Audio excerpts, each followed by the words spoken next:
Hello, Aquarius. Welcome to your weekly reading. Your spiritual advice here is coming out for the love portion. So I'm going to talk about this first, okay? We have here the High Priestess. And the High Priestess is almost like looking at a situation from a space of higher wisdom, tolerance, as well as intuition. So this is a card about a revelation. She's unveiling something. She's coming across some information, and she's using her intuition as a guide to tell her what to do, and she needs to also always listen to her intuition. When it comes to this deck, this is an image of somebody that has a lot of wisdom, has a lot of insights into human characters, and it's also somebody that is a little bit on the colder end. They're hard to reach, they're hard to read. People don't immediately recognize what it is that you're trying to say, what it is that you're trying to communicate, or what it is that you're thinking. So a lot of the times, they have trouble reading you. They have trouble understanding your intentions. And I feel like this is a week for you to be very careful about your communication with significant others, with your crush, with your love interest, mainly because that veil is covered. So it's like they might not, you might think that you're making a joke, but they might not think so. And as a result of it, they might get offended, they might get hurt. And it leads here to this situation, the Five of Swords, where harsh words are being exchanged, where there is conflict, where there is argument, where two people cannot see eye to eye. This is the energy of your partner or your love interest. I have a sword, very strong sword energy, so you might be dealing with like another air sign, where the two of you are very, very similar. However, the communication itself, and because, you know, if it's, I feel like it's not so much the actual communication, but it's more the intentions behind it. They don't really know your intentions, or the two of you are at a point where the communication is not flowing really well. One person says this, but they're only revealing half of the story, and then the other person misinterprets and thinks it's something else. So coordinating expectations for one another, that's going to be a huge problem. And it's really important for you both to spell things out. So I feel like you're in a situation where there's a lot of tension. It could be sexual in nature. That's what I'm feeling, because this woman, she's so detached. And if your partner or your love interest feels that you're withdrawing or you are detaching, it's going to lead to this where they feel like, you know, they're operating from a space where they pick fights. The two of you bicker a lot more, or they are, or they might say like, make offhanded remarks to kind of get a rise out of you, to kind of get something going, mainly because they don't know how you feel, and they might have to revert or resort to this type of tactic just to get an emotional response out of you. What I do feel, though, for those in committed relationships, you are going to be able to sail away from this, okay? This is a card about overcoming difficulties when it comes to hurtful things, when it comes to communication, when it comes overall to relinquishing and letting go of the pains from our past, so that we can move away from that and come to a calmer state of mind, to a calmer state of communication. So for those of you in committed relationships, if there has been bickering, you're going to overcome it, and you're going to reach a space of stability. You're going to be reaching this space where the two of you solidify your relationship. This is the card about the Hierophant, and it usually denotes, you know, a commitment, a situation where the other person is going to be more understanding. They're going to be more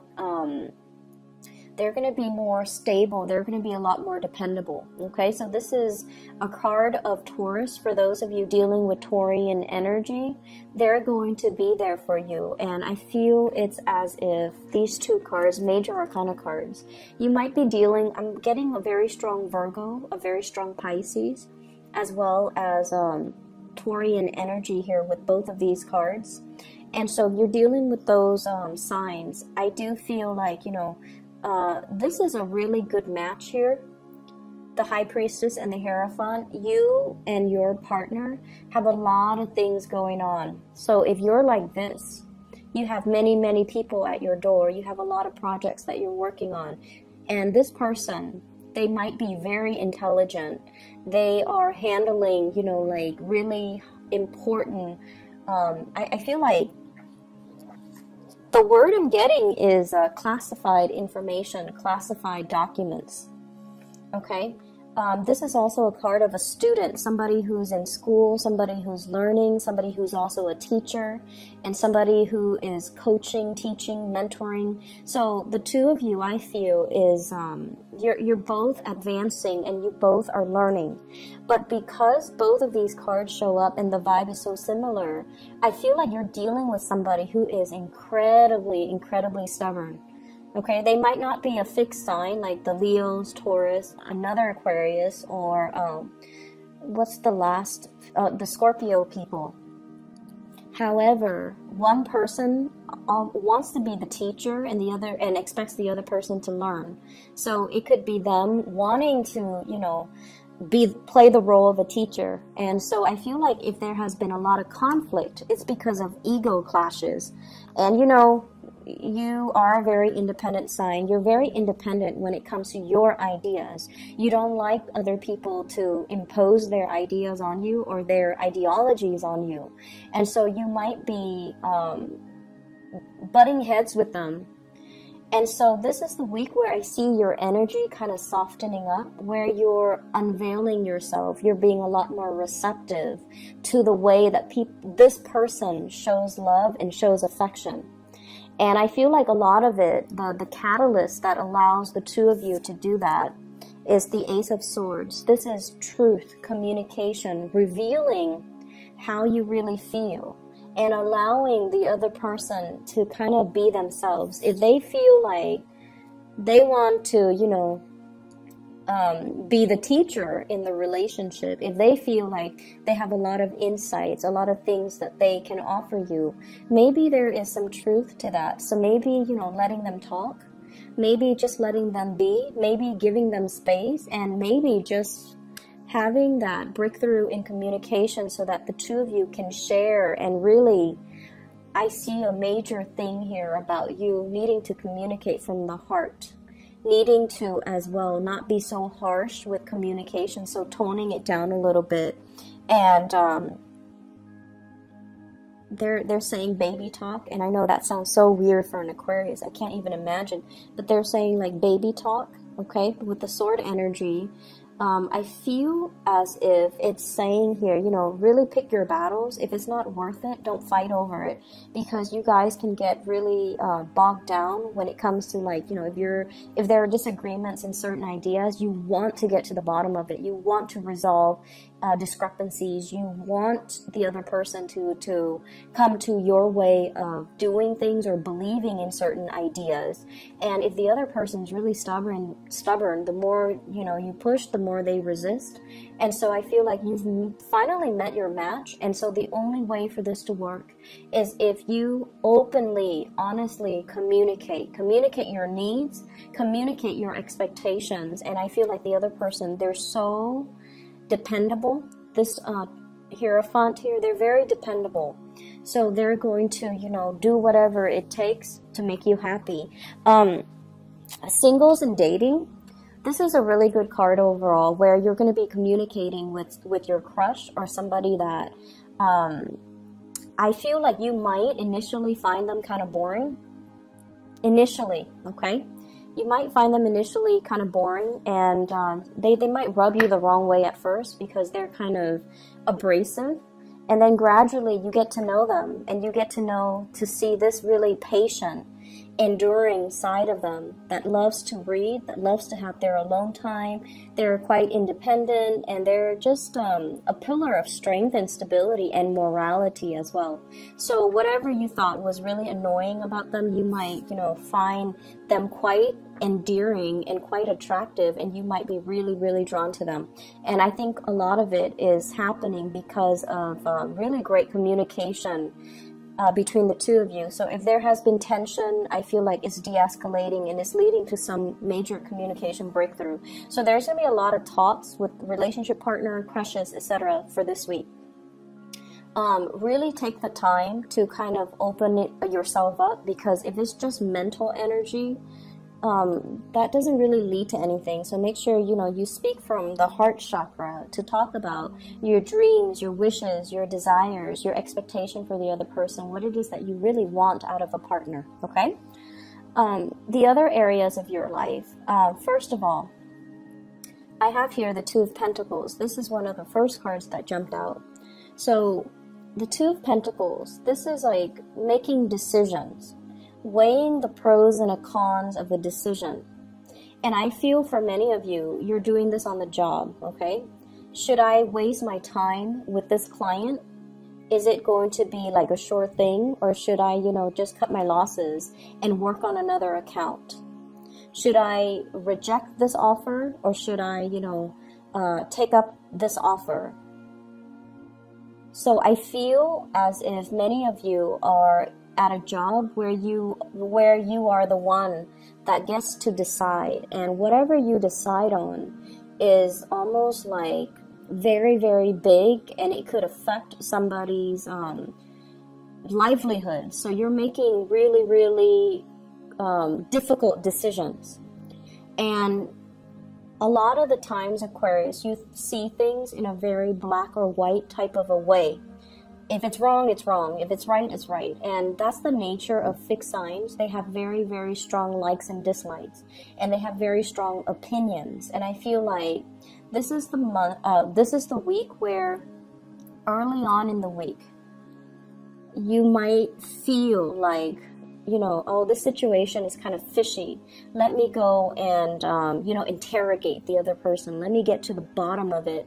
Let me, just give them a piece of my mind so that they don't feel like they pull the wool over my eyes. Like, I'm no fool. I want to assert myself, and I also want to, let them know that I know what they're up to. So I feel like there is some sneaky behavior here in your work environment, and I feel like you want to charge in and you want to fix the situation. And in the process of doing that, I feel like things start to ravel, and then you find yourself in this state where you're just like, I'm not really sure if what I thought initially is really the reality. And so you have to go back and redo, and you have to ask for more information.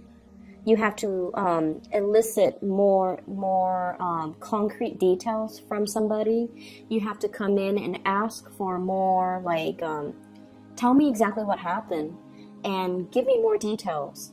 How did you feel? What exactly happened after that? So getting things in chronological order. So I feel like what you thought is definitely not, it's not that it's not the reality, but it might not be the right thing. And so you find yourself in a space where you are confused. You feel like you can't really make a decision, and you need more information. And so you ask for information, and then you kind of weigh it out. And I feel like for many of you, it's a very deep, emotional type of a decision that can really affect, not only your finances, but also your emotional state. And I feel like for some of you, this is a situation where you are deciding the fate of somebody. So you have some big responsibilities coming in. I also feel as well, somebody is giving you some options. Somebody's giving you some choices. Do you want to do this, or do you want to do that? And none of these choices are like, ideal. And so the advice here is for you to ask more questions. Ask them to clarify. And think fast on your toes and ask them, okay, if I do this, what does that entail? 5 months down the line, what does that entail? So really if you're not ready to have this conversation, wait it out. Just tell them, I have a lot on my plate right now. Can we do this tomorrow? And then when you go home, plan out your course of action, plan out the questions that you're going to be asking, because I feel like there's some major decisions to be had about your future.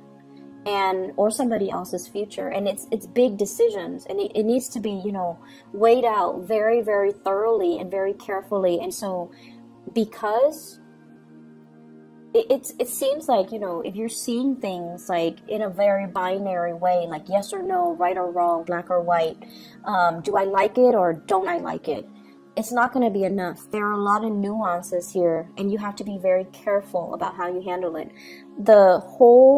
Both of these spreads are echoing the same theme, which is that you need to be very clear and succinct with your communication. There's a lot more to the story. There's a lot more behind the scenes that, and the inner workings and the nuances that you're not aware of. So if you were to jump the gun and rush right in, you're going to be at a loss for words because things are going to confuse you. So if you're not ready to have that conversation, if you're not ready because you feel like you don't have all the facts, put a stop to it and just tell your love interest or whoever it is, you know, that you're dealing with. I'm going to take a step away from this. Let us resume this conversation tomorrow, and then come to it tomorrow prepared with your list of questions. Okay? I hope the reading is helpful for you guys. I do wish you all the best. Okay? Take care.